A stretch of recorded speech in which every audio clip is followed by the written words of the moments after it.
This week we're going to, we're going to turn off the main highway. We're going fishing. Okay? I know, this is getting long, eh? It's cold out there.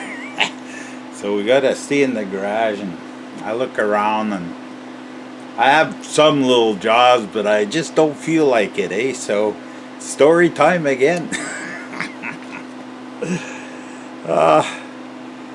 Okay, we're gonna start off. It's a place off the highway. It's a big crook in the road. It's called Glenhammon. It's probably Scottish or Irish. I don't know. It's Glenhammon, and it's the name of the road. It's probably a few of these around here in North America. It's called the Mine Road. In French, it's Chemin de la Mine. So you turn off to the right, and you go in the bush. I know I've taken you to this place before, but now we're going to go somewhere else. We first you're about 10 miles in the bush. It's a small, like probably a car and a half wide. The width of the road, but it's a paved road because there was a mine on this road, and I think whoever mined this got it paved because the hydro was at the mine. Okay, this mine is not an easy place to get to, eh? Well, first I must tell you that I didn't have a four-wheel drive then. I just had a normal pickup, eh? And I had a four-wheel drive before. But this pickup was pretty good. It had a lock rear end in the days. This thing again. Hey, it had a real, like when they used to have posies on vehicles. It had a real lock rear end, so it would afford me a pretty good traction. I had some good mud grips. They're probably snow grips, but anyways, the good traction. So I go fishing. So some days I was alone, eh? Because after work I just put the boat in my truck and out. It was about maybe half an hour from my place where I live, and so I'd get I'd get up Mine Road, then Half Moon Lake. There's a lake on each side. Why they call it Half Moon, I don't know. Then to the right, I'm describing the so I got it all in my mind. Whitaker Lake on the right, then I hang a left, and then I go up a gradual climb, okay, up a mountain. But it's gradual on this side, and on the other side of the mountain. Oh, well, at the top there's a turn off, eh? There's one lake, I think they call it Pat's Lake, but it doesn't matter. This was a good place to go get Pat's Lake there. Was a good in the spring. We used to go get, they were small, in French they call it éperlans. I think they call them smelts. We used to go get those, and here's a side story, okay? We used to fish trout with these. We'd catch those, and we'd put them in windshield washer, okay? So that would kind of keep them from freezing. We'd let them soak in windshield washer for about a week, and then we'd put them in on a paper, like a newspaper, and then we'd let them dry in the freezer, okay? And then we'd put them in a container with a row of paper towel, but an open container with paper towel in between the rows, eh? And when you're going fishing, well, you just take a row. We had about maybe 20 in one row, and we'd take that with us fishing, eh? And it was very good. Now it's illegal to fish. Well, in Quebec, anyways, it's, look at this. I shouldn't have touched it. My God. Anyways, it's illegal to fish with these. It's illegal to fish with any minnow. I think the only thing you're allowed to use now, and like you're allowed to use worms or leech. Minnows are not allowed anymore, unless you go to a Rapella or some other artificial minnow. But none of this frozen stuff there. And where was I going with this? Okay, we're on top of the mountain, and there's a fork to Pat's Lake, and then but we fork right, and ooh, we go right down. That's a steep climb going down. Not hard with the pickup. It's coming back up. That's the hard, because this is just the width of a lumber road, if you want. But to the right of that, well, the right going up, but we went down. It's to the left. To the left of that, there's a pitch off. It's about 150 feet to the bottom. So you don't miss a shot, because I heard say, I haven't been there in about a good 35, 40 years now. I heard say there's some cottages up there, and people, they stay there all year round. Say, well, I'd have to go see that one day. But anyways, I don't have time. Anyways, okay, we're going, the lake where we're going is Twin Lake. Anyways, we go down the mountain, we pass the mine, okay? I think I described the mine to you guys one time, eh? Hope, anyway. So, and then we see all the slag that came out of the mine. There's a lot of white quartzite. This was a gold mine, eh? And a lot of white quartzite, and it was dumped, eh? And it's like a big spread of it. And then eventually we meander out of that, and we get back in the bush. Oh yeah, we had passed the lake on the right. The name of the lake was Burnt Lake. We'll have to have another episode with this lake. It's Burnt Lake. There's the Big Burnt Lake, which we passed beside on that road. But then if you go to the far side of the lake, and there's a little trail. You almost have to know where it is, but you hit that trail, you go up the mountain, another mountain, not the mountain we went down in, and you get to a small Burnt Lake. That was fruitful in the fish in this small Burnt Lake. Nobody ever goes up there, and there's even a sports pal up at the lake, and it's not even locked. A lot of these lakes, eh? Guys, don't tell no one. What the guys do, I got to find this out, eh? Like, what the guys do is they'll steal your canoe or your boat, and then they'll bring it up to these lakes. They'll drag it with a lot of work. But now, after, they have a canoe or they have a boat on the lake that they leave there, because they don't care, because it's not theirs. They didn't pay nothing for it. And you got your boat or your canoe stolen because it's going to a lake in the bush. And hey, if somebody ever finds that boat, say, hey, that's a stolen boat. The boat's at the lake. I didn't bring it here. I just use it. But anyways, we're not even going to, I'm describing at the Little Burnt Lake, but we're going to the Twins today. Okay, so we end up, we're in the bush, we're 15 miles in the bush, and there's one camp on this lake, okay, and it's tall grass, and there's an alleyway gradually going down to the lake. But there's a sign, private property, no trespassing. But I got my boat in my truck, So I go down this alleyway. So I put my boat in the water, put it on the shore. I go back up, and then I park it along the road, but prior to getting to the big sign, Then I walk down with some of the equipment down to the boat. Off I go. I have an electric motor with a battery. So I cross the lake. Then I get to a little creek. So this is it's hard going. It's just a trail, so I'm not going to take my boat. So I just walk. I said, I'll just cast from the shore, on the other lake. Figuring, this is the way to, I want to tell that to you guys. It's always the way.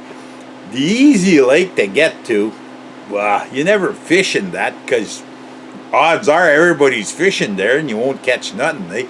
Well, I'm talking for myself. You always go to the lake that's the furthest and the hardest to get, and you figure you're going to catch more fish, Not always the case, I'll tell you that.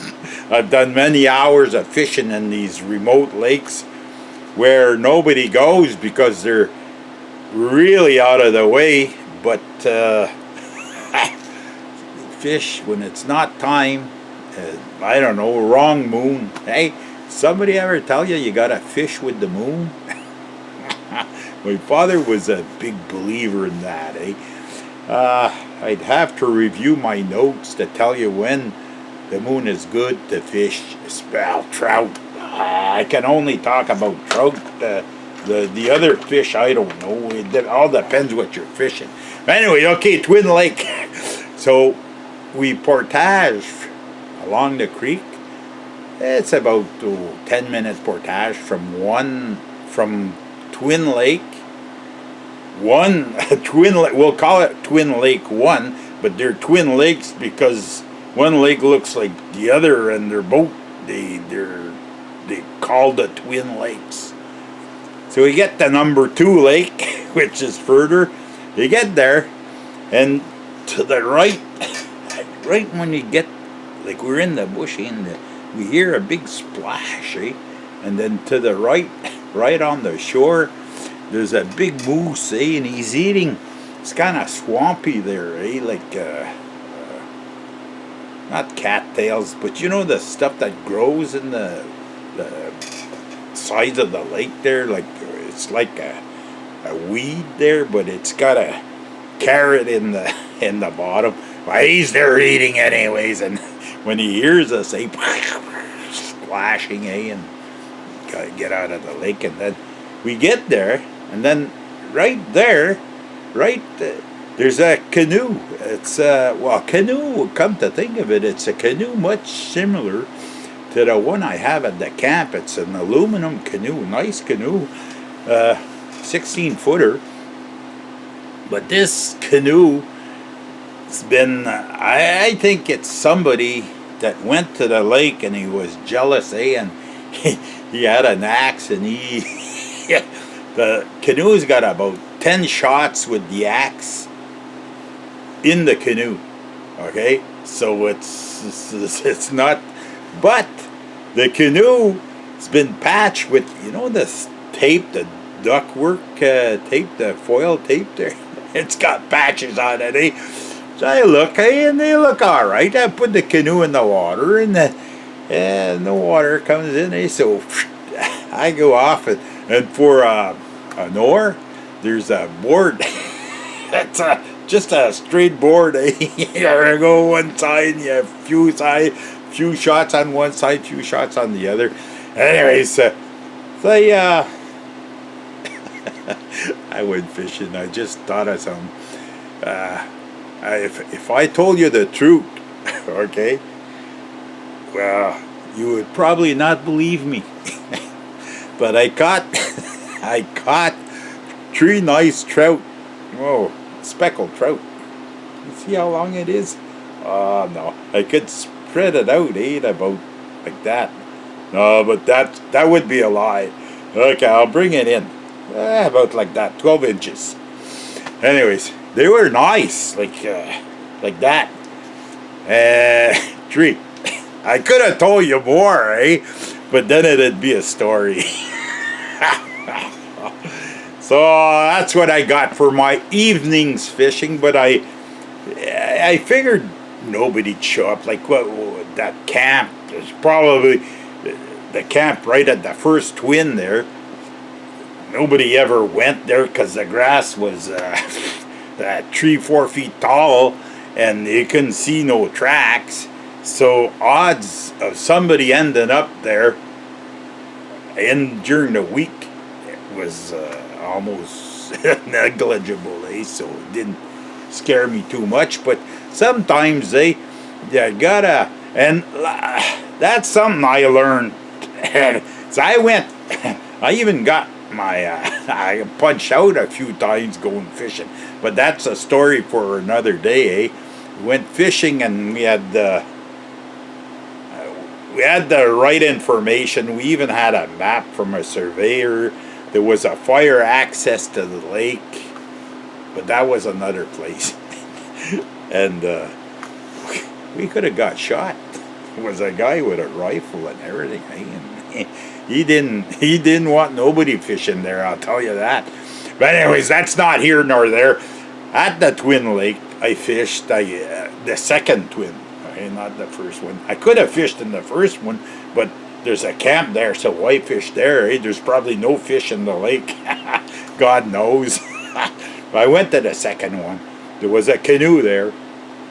I went off with the canoe and I used to have I gave that rod to my granddaughter.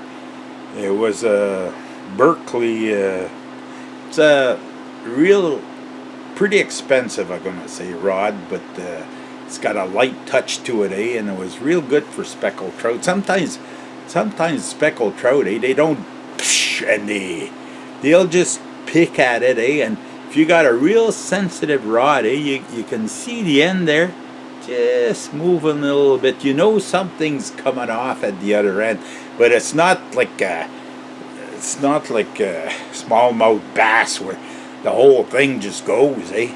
I've seen when they're real pokey, eh? I guess it's when it's the wrong time of the moon there. What they do is they just take it, but I think they just take it like in their mouth. They don't grab it. They just take it and they go with it. So what you do, fishing information now, eh? What you do is you open the bail on your reel, eh? You open the bail, and then you let the line go out. You count to 10. Okay, 1, 2, 3, 4.